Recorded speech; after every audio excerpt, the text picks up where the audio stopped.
Okay, so we're going to go through section 1.5 on solving inequalities.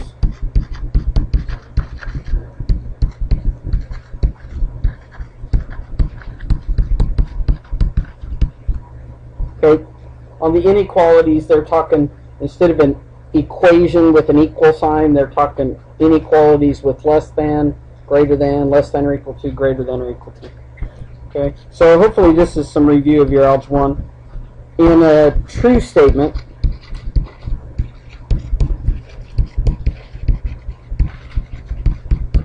the arrow always points to the smaller number.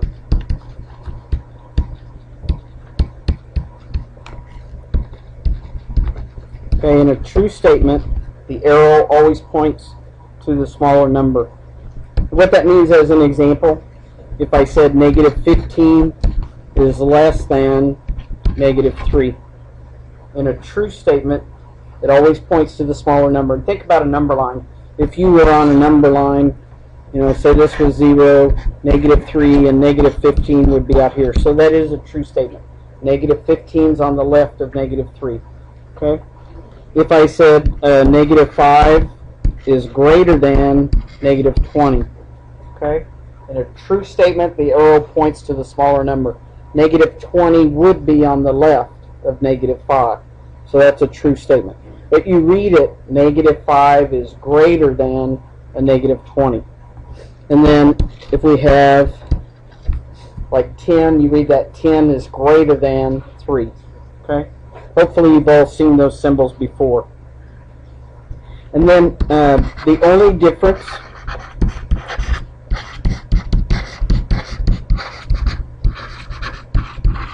between solving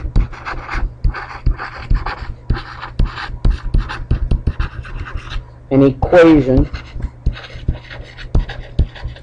and an equation is going to have the equal sign. The only difference between solving an equation and solving an inequality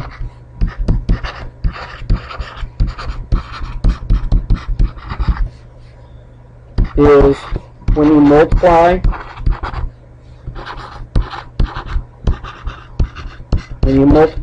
or divide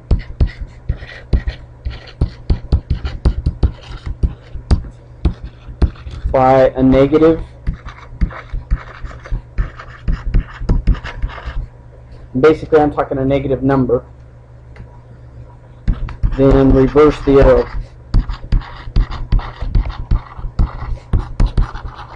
Don't say reverse the sign, because the sign you might be talking positive or negative sign. You reverse the arrow. If you multiply or divide by a negative, you reverse the arrow. Now, before we get into the equations, just look at the beginning statement. So if I took negative 15 is less than negative 3. Okay? And that's a true statement. If I want to keep that a true statement, if I divide by, and I'm going to choose to divide by a negative. Okay? Negative divided by negative, positive. Negative 3 divided by negative 3, positive. But for that to remain a true statement, you got to reverse the arrow. Okay? So well, I'm just giving you an example. Yeah. But you always want to reduce your fractions. If there's a fraction there, yes. Okay?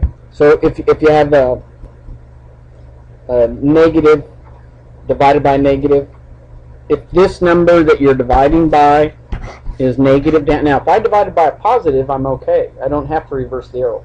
But if I multiply or divide by a negative, I got to reverse the arrow. By 3, and the arrow would stay the same. Yep. Okay, so if I had like negative 5 is greater than negative 20, and that's a true statement. Okay? Negative 5 is on the right of negative 20. So if I divide by, let's divide by a negative 5. That would be a positive 1, positive 4. Okay, and the arrow points, in a true statement, the arrow points to the smaller number. So you have to reverse the arrow. If you took and said negative 10 is less than negative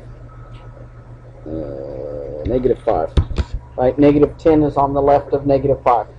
If you divide by, let's say divide by, I'm going to divide by a positive. Let's divide by a positive. So if I divide by 5 on both sides, that would be negative 2 is less than negative 1. And that's a true statement. Okay? So if the number on the bottom that you're dividing by, or if you multiply, let's do one with multiplying. So let's do, yeah. So you have negative 10 is less than negative 5. I'm just dividing by a positive. I'm picking a number to divide by. As long as I divide by the same number on both sides, okay, it's still the same inequality. Okay. So if I said, let's do one where let's say I did negative 5 is less than negative 2.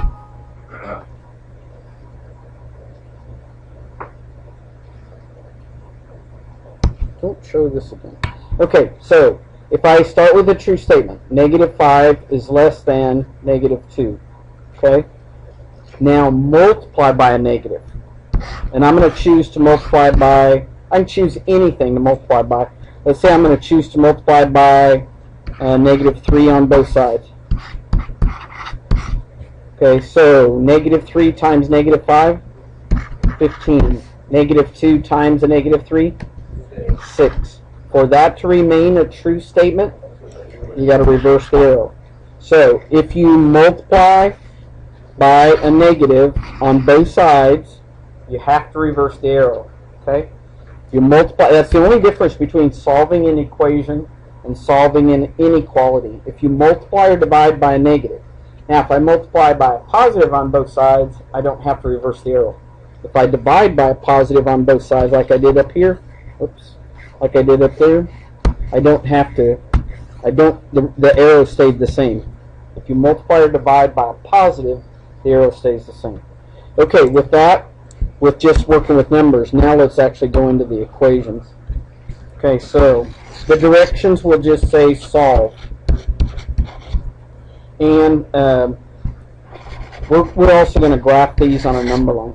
Solve and graph on a number line.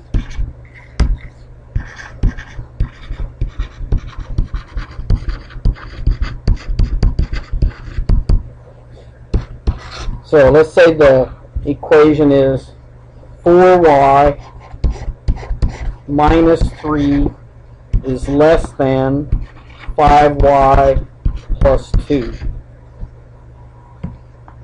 We have a variable on both sides, okay, so you need to get the y's together. And I usually subtract the smaller one. So I'm going to subtract 4y.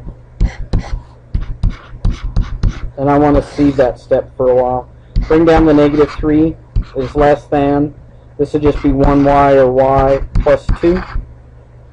Okay? Subtract 2. Do the inverse operation. Subtract 2. So negative 5 is less than y. Now, when you graph this on a number line, don't read it the way I just did. Negative 5 is less than y. You always, when you graph it on a number line, you always want to read it from the variable side.